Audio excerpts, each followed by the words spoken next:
Alright folks, so I got my water here getting ready to boil. I'm going to get my pasta, and today we're going to make the best, and I mean the best, macaroni salad you've ever tried in your life. It is going to be so good. I just buy the cheapest noodles that look like this. So they are called rotoni, and that's what they look like. That water's almost ready for them.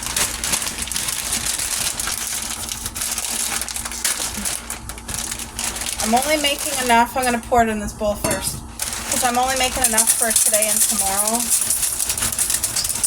So I don't want to overdo it. I don't want to make too much. That should be enough with the other toppings, I'm thinking. There we go. Now this is such a good dish. It's great. It's even better the second day when it has time to sit in the fridge.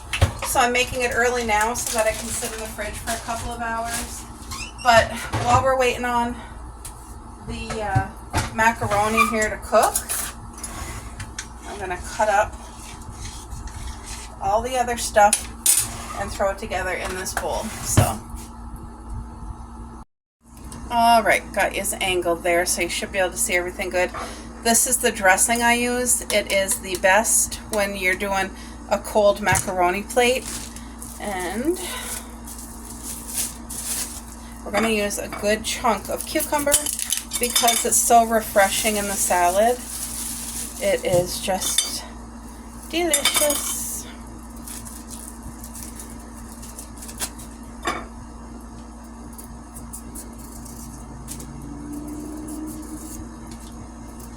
This cucumber is so crunchy. I had some earlier today and it's so fresh and crispy.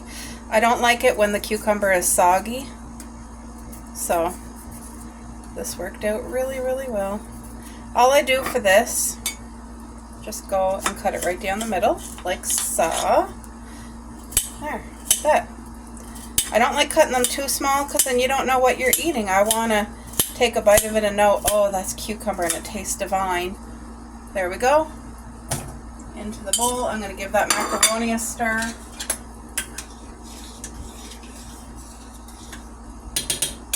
I'm going to wash this tomato. We're going to use the whole tomato.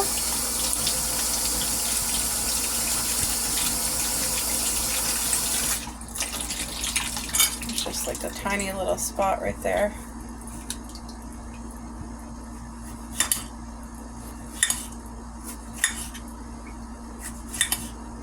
And this tomato is nice and crispy and hard too, so it makes all the difference when your veggies are so fresh and crispy like that. Oh.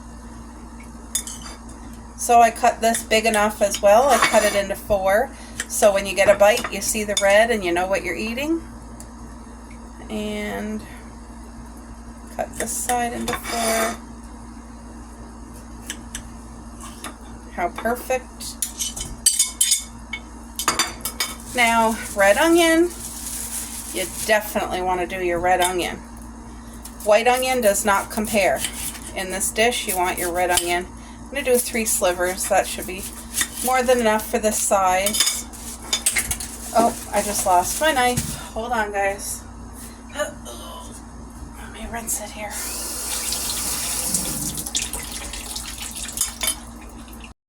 Okay, let's get rid of the outer shell.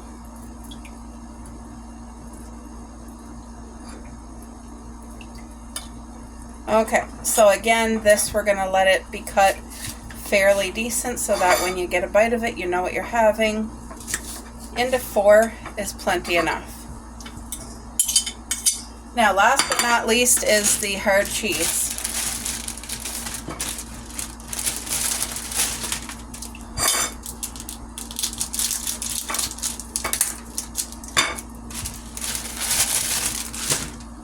Oh crap. This is not the cheese that my husband can eat. This is, it's a good thing I noticed. This is old cheddar and it's not lactose free, so I gotta go get the proper cheese. I grabbed the wrong one. Alright, now I got the right stuff. This is the lactose free marbled hard cheese. And he can eat this without it hurting him. So I just got a nice chunk of hard cheese like this. Come on, get out of there. Okay.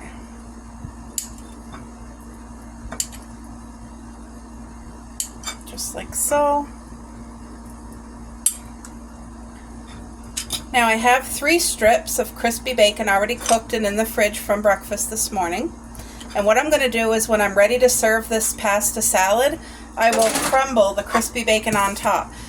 A lot of people mix it right in with their stuff right now, but I find it turns the bacon from crispy to soggy, and I don't do that. But I will add the bacon when it's ready to serve. So you guys see, we got our onion, our tomato, our cucumber, and our hard cheese.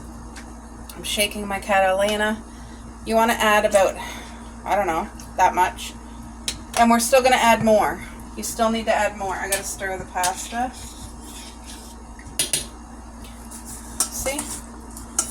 So we're going to let the pasta, once it's cooked, cool down nicely in the cold water. Then we're going to mix it in here when the pasta is all cool. But that's simple. You see how quick that took me? The pasta's near done. So everything's going to be ready like in a minute. Just waiting on the pasta noodles.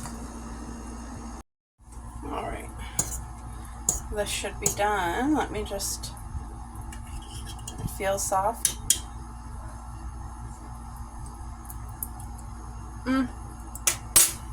No, not quite done. Another 2 minutes and then it's done. Then we'll drain it and let it sit in cold water for a while. But you guys, it's that simple. Oh no, what am I saying? It's not. I'm not even done. I'm not done. The most important part that takes this over the edge is literally right here. Dill. Dill with this. But we got to wait for the pasta. Once the pasta is fully cooled, we'll add it in here. We'll add more Catalina, however much we need. And then we add the dill. And we're generous with it. I'm telling you guys, it throws it over the edge. It's so good. Make sure you got dill. If you follow my recipes and think, oh, you want to try it, a lot of them have dill. And they're so good. Like 50. They're 50, okay? By the way, I got to wash this mug. It was in the car. But I got it at a thrift store. And it's a beautiful, a tulip mug. How cute and dainty, right? That's so sweet. So, anyway, just going to wash my hands, guys. And wait for that pasta.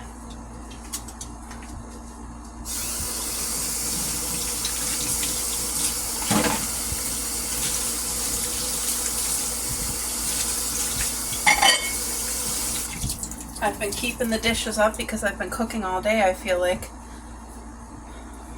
Anyway, I'll be back. Alright guys, so I rinsed the pasta in cold water a couple of times and then I let it sit in the sink in fresh cold water for a bit. So now I'm just draining it. You want to get all that excess water out.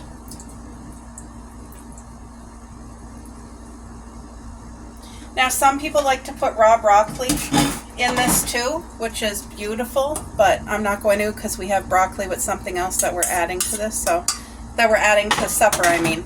Okay, so you just add in your cold pasta. Now is when you just gently toss things around. And you don't want to overdo it with the sauce, but you guys know that noodles do suck up some juice, so any onions that are not separated, just try to separate them there with your spoon or your finger, whatever. It's going to spread the wealth, the beautiful flavor wealth. So I'm going to add a little bit more sauce, not much more though. I'm happy with how it looks. There. Oops. And when you go to serve it, if it looks drier, just add more sauce and stir it in quickly. Okay, a good healthy amount of dill. Don't be scared with the dill. Oh, it just brings this over the top, like I said. And then, when I'm ready to serve, I'll add the crispy bacon right on top. But you want to make sure that dill gets mixed in. And then let this sit in the fridge for at least 2 hours, just for everything to get marinated with all the flavors, with the onion and the cucumber flavors and that beautiful dill. Look at this. Now here's an onion that's not separated. One more. There we go. Look at this. I wish you could smell it because it smells divine. But like I said, that dill is the thing that brings it over the top. I do not add salt or pepper. It's that easy. And honestly, people are going to ask you, like, because the dill brings it over the edge and your crispy bacon on top, you're going to have people asking you for this recipe. My dad loves it. My husband loves it. Look how beautiful that is. Now just let it sit in the fridge and marinate. But that's it. And it was easy, and it's really, really good side.